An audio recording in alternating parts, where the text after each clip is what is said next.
I noticed this strange-looking man look at me when I was coming home from work one day. I got scared because, well, he looked very dirty, so I started to run away, thinking he wanted to mug me. But then I saw him again a few days later, holding a sign that said, "No food, please help." I was freaked out because I felt that I knew him. When he saw me, he started to run after me and I was going to keep running away, but I was surprised when he called me by my name. It was then that I recognized my grandfather's voice, but Grandpa was supposed to be traveling in Europe. I could not even recognize him. He used to always look smart and young for his age, but now he looked about 20 years older. He was very thin and looked like he was going to collapse from hunger. He was also holding his chest in pain.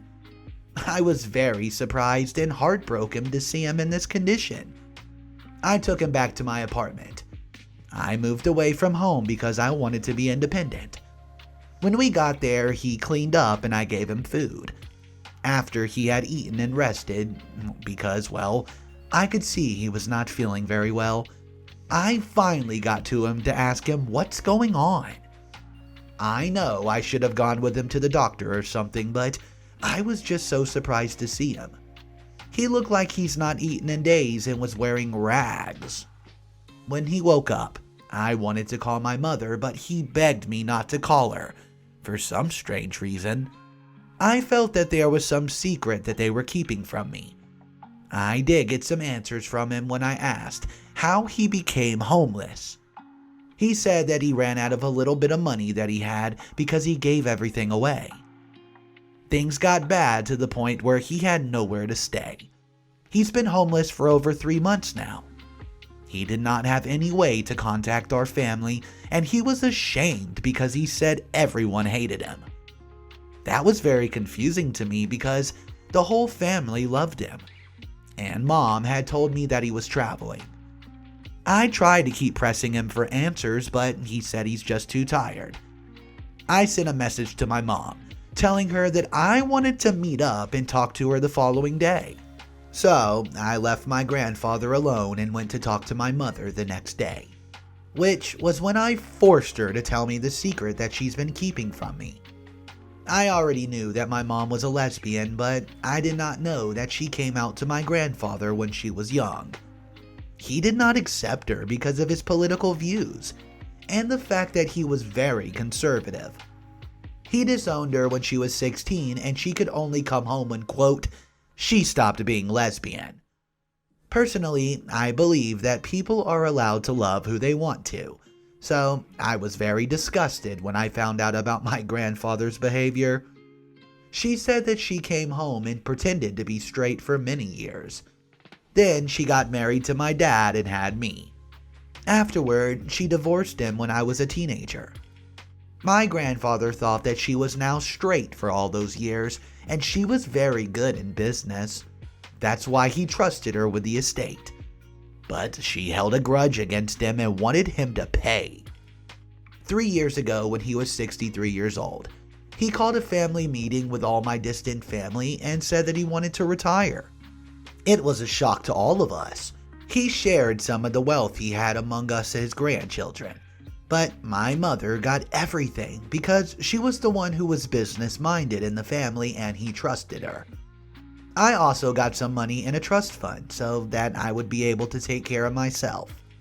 But I was still in college then. Among the things he gave my mother was his big house, but he planned to stay with us there. But one day when I came back from college, I found out that he had gone away. My mother told me that he was just traveling around the world and he would be back soon, but that was the day I never saw him again. Whenever I asked her about him, she did not tell me anything useful. I thought that he just wanted to enjoy his life and did not care about us anymore. I mentioned that my mother was divorced from my dad, right? Well, she started dating again soon after the divorce, and to my surprise, it was with a woman. She was happier than when she was with my dad, who now has another wife. I did not have a problem with her, But I wondered what Grandpa would think. He was already upset about the divorce, and now she's dating a woman? But from what she told me, he was fine with it. I barely talked to him, which I regret because I was too busy enjoying the college life. The family a bit shocked, but they supported her in the end, and everything seemed to be fine. But after he gave the property to her, she kicked him out. That was the same time she started dating Lois, her wife. To be honest, I was shocked when I found out. She lied to me and said that Grandpa accepted her and Lois, but it turned out that he did not. So she kicked him out and he was barely left with anything. She told the family that he was traveling. According to her, he's been trying to get a hold of her and apologize for a while, but she did not want to hear it from him. I asked her why she had to repay him like that. I knew what he did was wrong, but he was still her father. She raised me to forgive, but she's been lying for years. Grandpa was an old-fashioned man, but he was trying to change. Over the years, he had accepted me as I was, even if some of the things I did went against what he believed in. I told her that he was back, and he had been living on the streets for months. She did not even look like she was affected. My mother was never someone like that. I told her to please stop punishing my grandfather, but she did not want to listen to him. I heard her side of the story, but I did not hear his. So I went back to my apartment and I confronted him about his past with my mom. He did admit to everything that he did, but he said he regretted it. He was raised in a different time and he only cared about what people thought those years ago. He said that being alone and poor for the past years, while only surviving on other people's kindness, made him see things very differently. He's been conservative before, but when he was homeless, he met people who were different from him, and they were very kind to him. He tried to reach out to my mother, but she did not want anything to do with him. After he gave her the property, I was away in college. She started to treat him differently, not giving him any money to spend, among other things. She treated him badly until she told him that if he did not like it, he could leave, like he had made her do when she was 16. She started dating Lois and he tried to be welcoming, but it was difficult because of how he was raised. When he did not get along with Lois, my mom got even madder at him. This continued while I was not there, until I guess she got tired of him and kicked him out. He had little money saved, which is what he invested. The investment did not work, and he ended up on the streets. All of the people who used to be his friends turned on him, and he stopped asking for help. He only came back to the city hoping to see his family again one last time, even though he thought we hated him. Hearing his story made me cry, and I asked him why he did not tell me. He said that he was too proud and not used to asking for help. Like, how could anyone treat an old man like that, even if he did something wrong to them? From what I could see, he had changed and realized the importance of treating people with kindness. On top of that, he was very old, and it was not good for him to stay outside on the streets. He looked sick. I stayed with him for a few days, sending him for checkups and to go to the doctor. He had to get on a lot of medication and get a lot of rest. Being on the streets and eating bad food could have let him develop ulcers. I tried talking to my mother, but she did not want to hear anything about him. She was also angry at me for helping him out and said that I was not a good daughter. I only talked to my dad once during this whole thing, and all he had to say was that he was not giving any money to fix the family's mess. I decided that if she did not want anything to do with him, then she did not deserve his money. He might have done something bad, yes, but she could not just take what he had worked for his whole life. My grandfather told me that he wanted everything that he gave her back. She'd kicked him out in his old age, not caring if he would die or not. I decided that I was going to help him get the property back from my mother. I was very disappointed in her, so then, we started the process of suing my mother and Lois, who I was sure was part of the plan to take everything from my grandfather. I got in touch with grandfather's lawyer so that he could give us options on what to do. It was going to be a difficult case because of the paperwork, but he was the best in the business and promised to find my grandfather a way out. I also told our distant relatives what my mother has done, which led to her and her wife being shamed by everyone. While my distant family did not live near the city, they did offer support. Many of us, me included, were very ashamed because we did not want to look for him all these years. Instead, we just believed my mother's lies. My grandfather laid charges for them kicking out of a house that he used to be his. He filed charges of fraud against my mother because she had tricked him into giving him the property. The lawyer wanted to prove that angle, which was slightly true. My mother had worked for my grandfather for many years and was always giving him financial advice. She led him to believe that he should trust her with running the company. We also had medical documents which proved that my grandfather could have died because she kicked him out. She thought that we were being overdramatic with the issue. I could see that she was completely blinded with anger at my grandfather.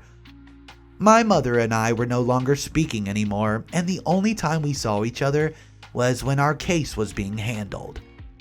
We had sued privately because, well, honestly, we did not want people to know what was going on. It took a long time for everything to be managed. I mean, a long time. My mother tried to prove that it was for the best that she took over his estate because he was growing old. But I testified that she had taken control of the company out of revenge for what she had done. At the time, Lois was away at business and had no idea what was going on. I later found out that she had no idea that my grandfather had returned and used to be homeless in the end. My mother realized that what she did was wrong. So far, she did not want to believe that Grandpa was struggling that much, but I sent the pictures I got from the homeless shelter to the group. I wrote a long paragraph telling the family about the condition that Grandpa had to live in and how weak he was because he could no longer get proper health care. Well, I guess that got through to her and she stopped fighting against Grandpa. This made it easier for the lawyers to win the case against her. The court gave my grandfather everything that was his, and my mother had to leave his house. All the money that he gave to her was returned because the court believed that he was coerced into giving her the property. They were also continuing an investigation into whether she committed fraud, which would have probably led her to being arrested. Everyone in the family was disgusted at my mother's behavior. She left the family group after everyone shouted at her, after they saw how my grandfather was living. For days, we did not hear from her. I thought that she was still upset because she lost everything and would probably fight for it back. But a few days later, she visited Grandpa's house while I was there.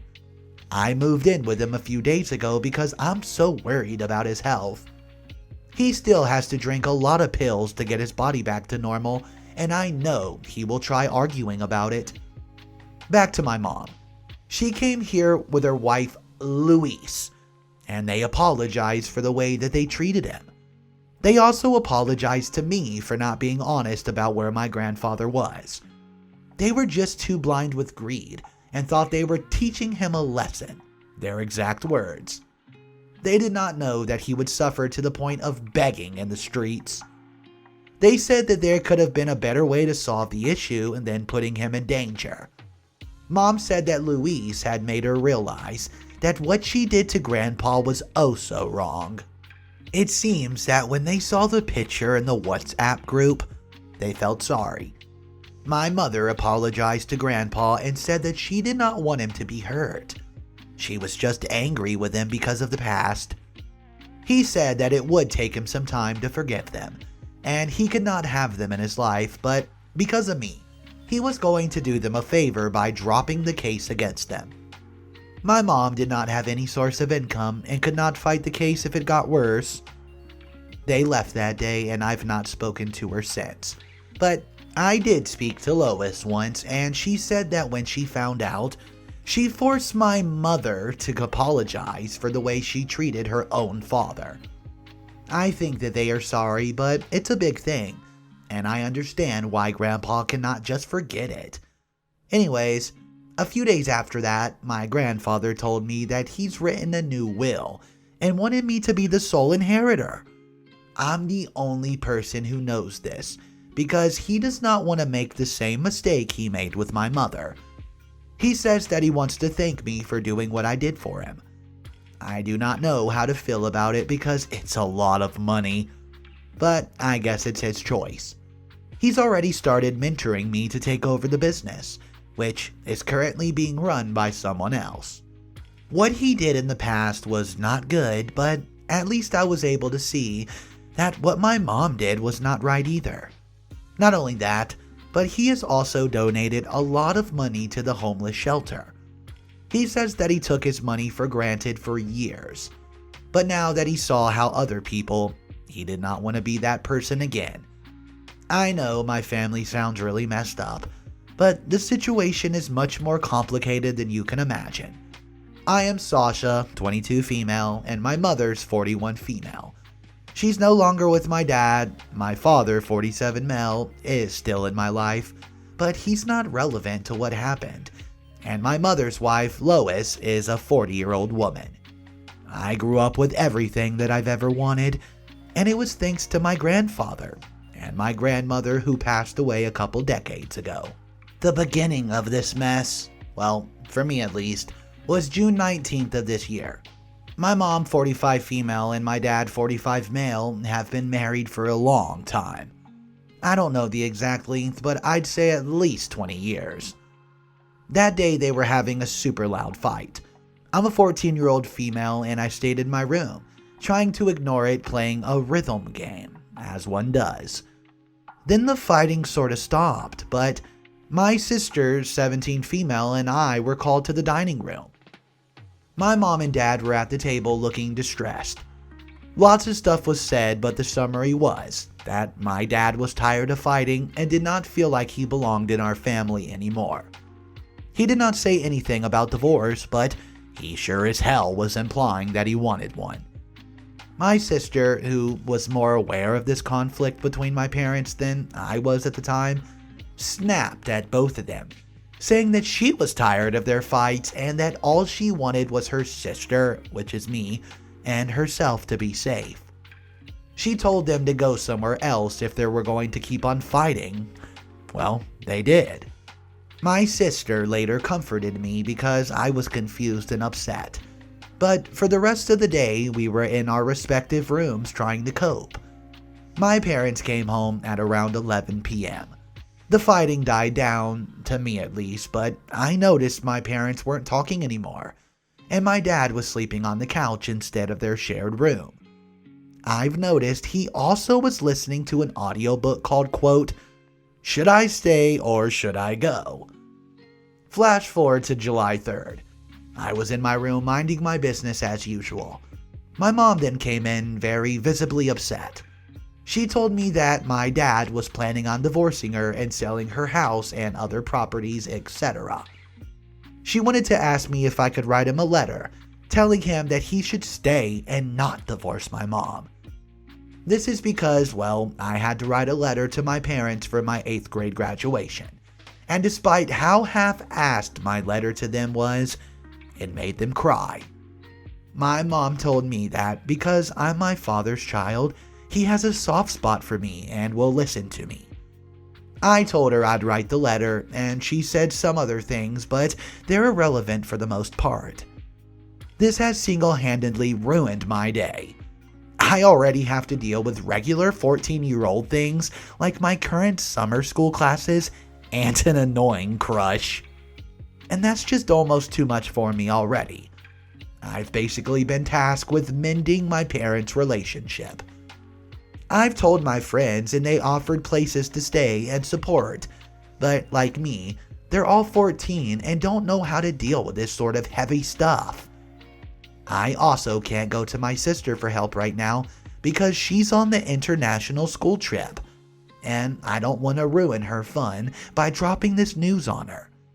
It's the summer before her senior year, and I don't want her to be stressed during the time she's supposed to be having a good time with her friends. Just so you know, my dad is very firm on his decision to divorce my mom. They've tried therapy and couples counseling, but he said he doesn't want to do that anymore and just wants the divorce.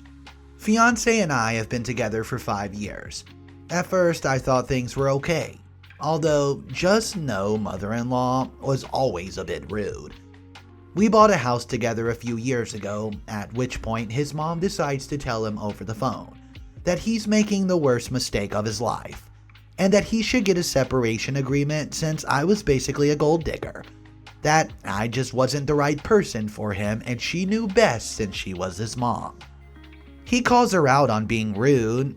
She doesn't talk to him aside from 3 texts a year, never apologizes, talks crap about me to family and friends for 2 years, despite not even having a conversation with me for years.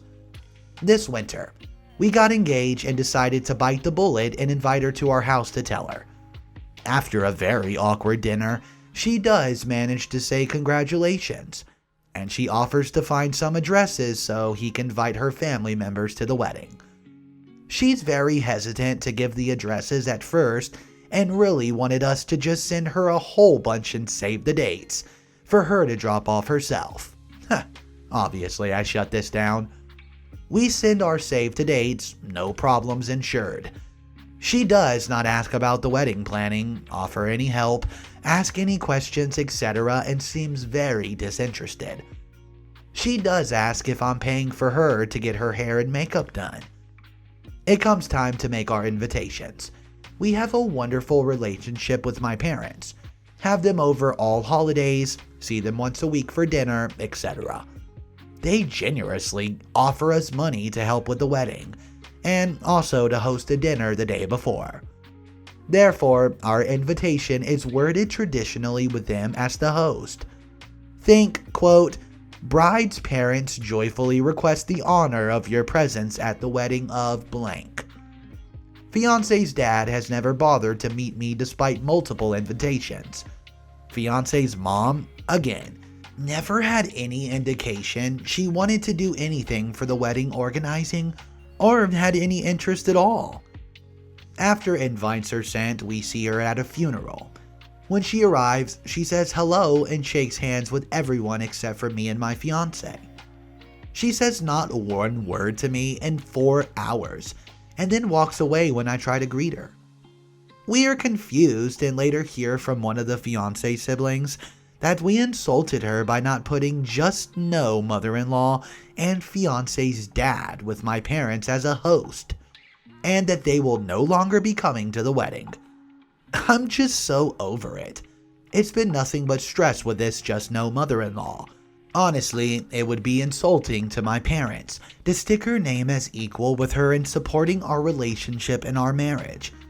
Or his dad, who has never even met nor seen fiancé in years.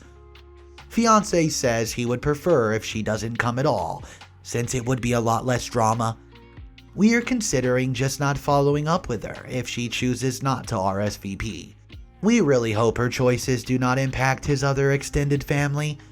I'm so worried about her saying something rude to me on our wedding day. I just want to have a happy day with family. One of my parents is sick, and this is probably the last big event we will share with them. It's just so important to me to have good memories, and not have a dark cloud of just no mother-in-law ruining things.